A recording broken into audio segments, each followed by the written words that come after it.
사무엘상 17장 1절에서 11절까지 말씀을, 오늘 본문 말씀은 이스라엘의 군대가 블레셋 군대와 대치 상황에 있는 그 상황을 묘사하고 있습니다.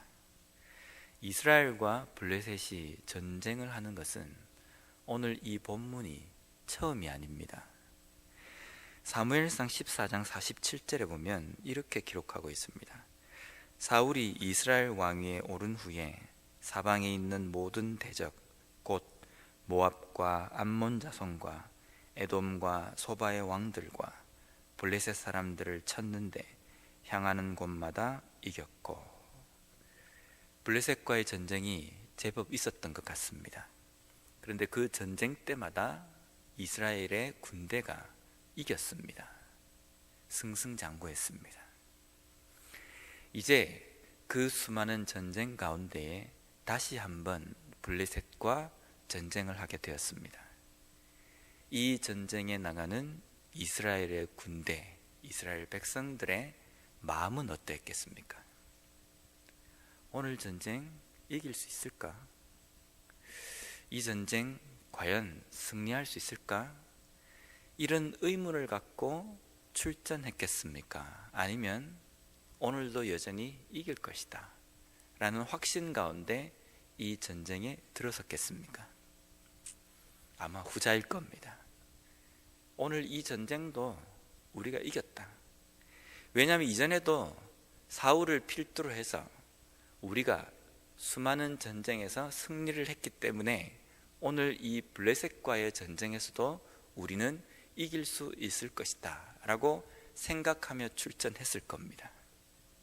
그런데 오늘 블레셋과의 이 전쟁에서 이스라엘 백성, 이스라엘의 군대에 대한 상황을 묘사하고 있는 본문이 11절 말씀입니다.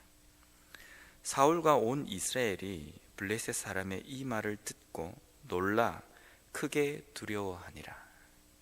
대치 상황인데 이스라엘 군대의 상황은 놀라고 두려워 떨고 있습니다.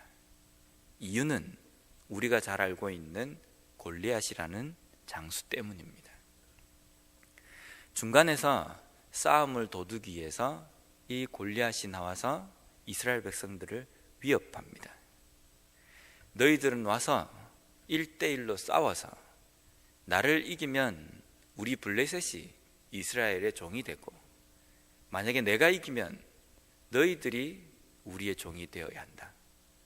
일단 나와서 한판 붙자라는 겁니다. 그 말도 무시무시한 말이지만 그 싸움을 도두는 골리앗의 외모 때문입니다. 골리앗의 외모에 대해서 눈에 띄는 것이 키입니다. 키가 3m 정도 됩니다. 지금까지 역사상 3m가 되는 사람이 없었습니다. 근데 블레셋의 장수의 키가 약 3m입니다. 3m면요 키가 엄청납니다. 거기에다가 키만 컸겠습니까? 키는 큰데 몸이 호리호리하거나 그렇지 않을 겁니다. 적어도 장수라고 한다면 어깨도 넓었을 것이고 덩치도 상당히 컸을 겁니다. 그래서 그 골리앗이 입은 갑옷과 들고 있는 창자루와 모든 것들이 일반 사람들이 들 수도 없고 입을 수도 없는 그런 무게의 무기였습니다. 한마디로 골리앗의 외형이 어떻게 해볼 수 없는 어마어마한 키와 덩치를 갖고 있다라는 뜻입니다. 이 골리앗이라는 벽 때문에 이스라엘 백성들이 놀라고 두려워 떨고 있습니다. 당연합니다. 지금 나와서 싸움을 도두고 싸움을 하자라고 이야기하는 상대방이 이 정도로 크고 무시무시하다고 한다면 함부로 나서서는 안 됩니다. 함부로 나섰다가 어떤 꼴을 당할지 모릅니다. 그래서 이스라엘 백성의 군대는 숨어 있는 겁니다. 차마 나서지 못하고 두려워 떨고 있는 겁니다. 그런데 이 부분에서 우리가 조금 의아할 수 있는 부분은요, 이스라엘 백성들에게도 골리앗과 비슷한 외형을 가진 사람이 있습니다. 그 사람이 누구냐면 사울 왕입니다. 사울 왕이 처음 왕으로 기름 부음을 받기 전에 사울 왕에 대한 묘사가 다른 사람보다 머리 하나가 더 있는 키다라는 겁니다. 외모가 준수하고 또 키가 다른 사람보다 머리 하나가 더 있을 정도의 키라는 겁니다. 외형적으로 골리앗 정도까지는 아니지만요, 골리앗처럼 다른 사람보다 외형적으로 월등한 사울이 있습니다. 그런데도 해보지 못하는 겁니다. 왜냐하면 사울보다 더 대단한 외모를 가졌기 때문입니다. 이스라엘 백성들이 가나안에 들어오기 전에 가장 먼저 만난 큰 벽이라고 할 수 있는 벽은 여리고성이었습니다. 그 여리고성은 난공불락의 요소입니다. 그 문은 철문같이 닫아서 열리지 않고 성벽은 두터워서 무너뜨릴 수 없는 난공불락의 요새인 여리고성을 이스라엘 백성들이 만났습니다. 어떻게 해볼 수 없는 어마어마한 벽입니다. 그런데 그 벽을 이스라엘 백성들은 어떻게 넘었습니까? 하나님께서 하시는 방법으로 이스라엘 백성들은 그 여리고라는 벽을 넘어서 가나안 땅까지 들어오게 됩니다. 이 사실을 이스라엘 가나안에 들어와서 정착하는 이스라엘의 다음 세대들이 조상들의 이 이야기를 어떻게 들었겠습니까? 단순하게 전설로만, 전해 내려온 어떤 이야기로만 이스라엘 백성들이 들었을 겁니다. 왜냐하면 지금 자신들 앞에 서 있는 이 골리앗이라는 벽은 여리고라는 벽보다 그렇게 크지 않습니다. 벽이 어떤 것이 더 크고 두텁냐고 묻는다고 한다면 여리고라는 벽이 더 높고 더 두텁습니다. 그런데 그 여리고라는 벽을 건너고 넘어올 수 있었던 이스라엘 백성들이 골리앗이라는 이 벽 앞에서 부딪혀 있습니다. 그리고 넘어갈 엄두도 내지 못합니다.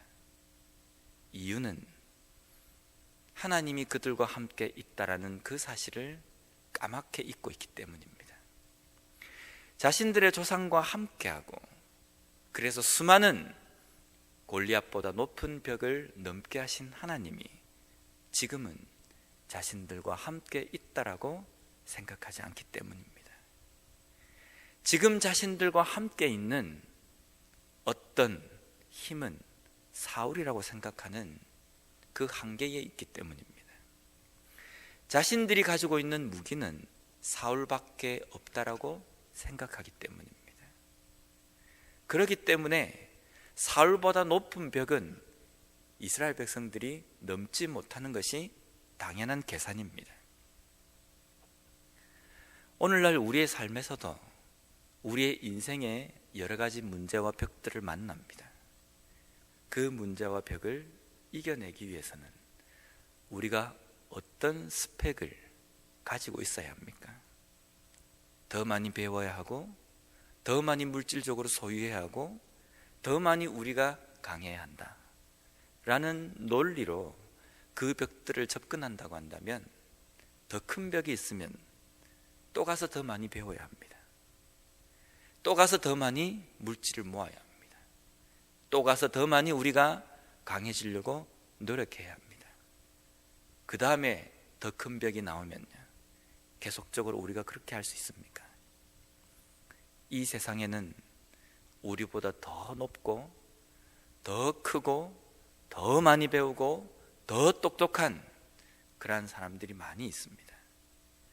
그 가운데에서 우리가 이겨낼 수 있으려고 한다면 그 사람들, 모든 사람들보다, 모든 조건들보다 더 많이 가져야 하고 더 많이 우리가 알고 있어야 한다고 한다면 우리는 이 세상의 문제를 그렇게 쉽게 이겨낼 수 없고 풀어나갈 수 없습니다. 그런데 우리는 지금까지 잘 살고 있지 않습니까? 왜 그렇습니까? 우리에게는 사울이 있기 때문이 아니라 하나님이 함께 하시기 때문입니다. 이까지 벽쯤이야 이겨내게 하시는, 무난히 건너게 하시는, 넘어가게 하시는 하나님이 우리와 함께 하시기 때문에 우리는 인생의 수많은 벽들이 우리 앞에 가로막혀 있다 할지라도 지금까지 잘 넘어왔고 앞으로도 잘 넘어갈 수 있다라는 겁니다. 우리의 삶에 무엇이 보이십니까? 사울 왕처럼 다른 사람보다 덩치도 있고 키가 조금 더 큰 어떤 왕이 보이십니까? 아니면 보이진 않지만 우리와 함께 하시는 이 천지만물을 만드시고 다스리시고 호령하시는 그 하나님이 보이십니까? 만약 사울 왕만 보인다고 한다면 우리의 삶에 있는 조그만한 벽도 우리는 넘어갈 수 없을 겁니다. 그 벽 앞에 설 때에 너무 크다, 너무 두껍다 라고 우리가 보고 넘어갈 엄두조차 내지 못할 겁니다. 하지만 하나님이 우리와 함께 하신다는 그것을 우리가 보게 될 때에 우리 앞에 놓인 벽은 너무 큰 벽이 아니라 좀 큰 벽입니다. 너무 두꺼운 벽이 아니라 조금 두꺼운 벽입니다. 그래서 그 벽마저도 우리는 넘어갈 수 있고 무너뜨릴 수 있을 것입니다. 오늘도 하나님께서 우리에게 이 하루의 인생의 영적인 전쟁을 싸우게 하셨습니다. 오늘도 우리에게 우리의 인생 앞에 놓여지는 벽들을 우리는 만나게 될 것입니다. 그 벽을 어떻게 넘어갈 수 있는지 우리는 잘 알고 있습니다. 내가 어떻게 하면 그 벽을 넘어갈 수 있는 것인지 우리는 잘 알고 있습니다.